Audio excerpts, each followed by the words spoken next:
যে স্বাধীনতার এত বছর পরে 2024 সালে ক্লাসিক্যাল ল্যাঙ্গুয়েজের যে স্বীকৃতি বাংলা ভাষা, এটা কিন্তু নরেন্দ্র মোদীজি দিয়েছেন। তার চেষ্টাতে হয়েছে, তৃণমূল কংগ্রেসও প্রচেষ্টা নেননি।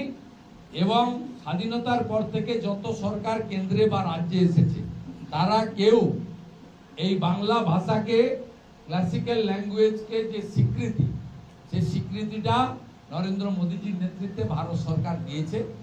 উনার আবেদন চিঠি বাড়িতে বাড়িতে আমরা পৌঁছে দিয়েছি।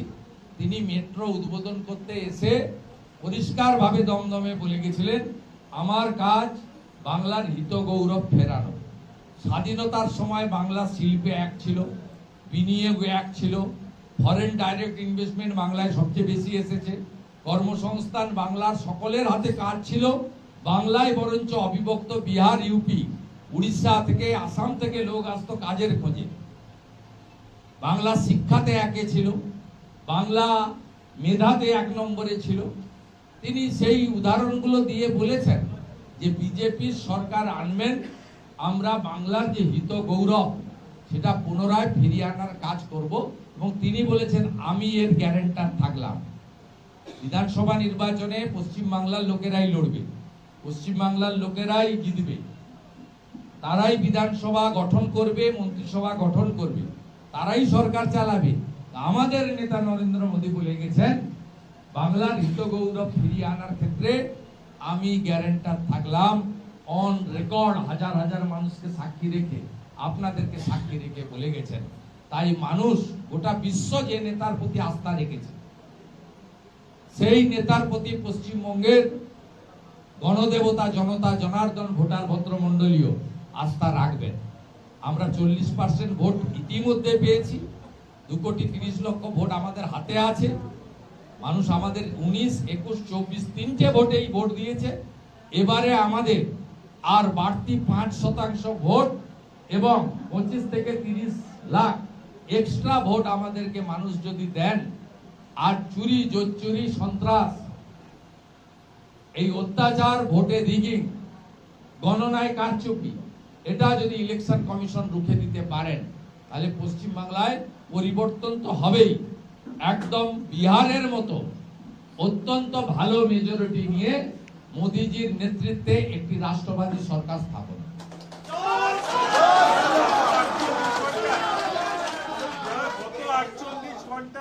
যদি দেখা যায় দিল্লি পুলিশ 2 জন লস্করি তৈবার হ্যান্ডেলার এবং একজন আইএসআই এর এজেন্টকে অ্যারেস্ট করলো, ওয়েস্ট বেঙ্গল পুলিশের সেখানে ভূমিকাটা কি?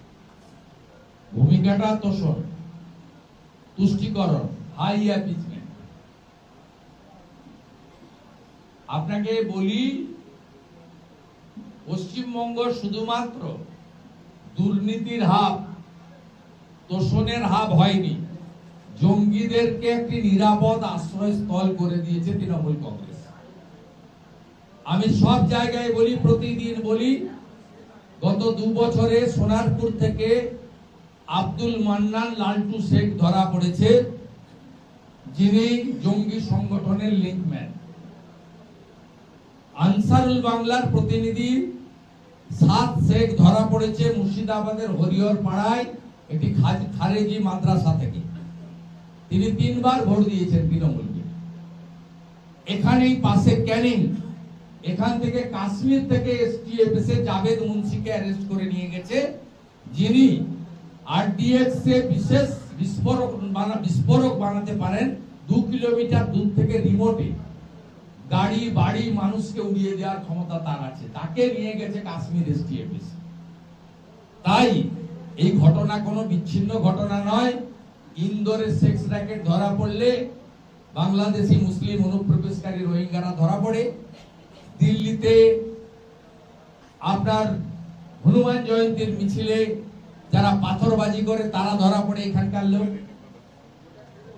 যত ঘটনা ভারতবর্ষ হচ্ছে, এমনকি হরিয়ানার নুতে যে ঘটনা ঘটানো হয়েছিল তারও এখানে যোগসূত্র পাওয়া গেছে। গোটা ভারতবর্ষে কাশ্মীর থেকে কন্যাকুমারী, কোচবিহার থেকে কাকদ্বীপ, দার্জিলিং থেকে দীঘা, এমন কোন ইনসিডেন্ট পাবেন না যেখানে পশ্চিমবঙ্গের এই জঙ্গি জিহাদিদের লিঙ্ক নেই। এদের সকলের পরিচয় এরা তৃণমূল কংগ্রেসের আশ্রয়ে আছে, আর তৃণমূল কংগ্রেসের আশ্রয়ে থাকলে পুলিশ এদের টিকিটিও ছবে না, নিশ্চিন্তে থাকতে পারে। প্রকাশ্য সীমান্তে চোরাচালান চলছে, ভারত বাংলাদেশ সীমান্তে চোরাচালানের ভিডিও ভাইরাল হয়েছে। বিএসএফের নজরদারি সত্ত্বেও অনুপ্রবেশ তাদের মন্তব্য চলছে। 550 কিলোমিটার তো জমি দেয়নি।